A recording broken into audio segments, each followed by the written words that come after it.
மரகத தமால மலர் முட்டுகளை மொய்க்கின்ற பொன்னிற கருவண்டு போல்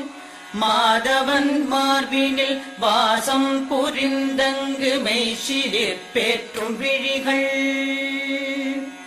பரவும் பல்வடிவத்தின் செல்வ வளமாகிடும் திருமகளின் அழகு விழிகள் பறிவோடு அந்த இரு விழிகளின் கடை நோக்கு மங்களம் எனக் கருள்கவே.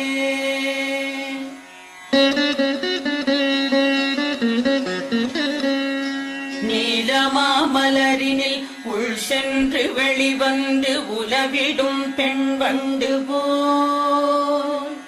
நீலமாமுகில் வண்ணன் திருமுகம் காண்கின்ற ஆசையாய் மேல் சுழன்று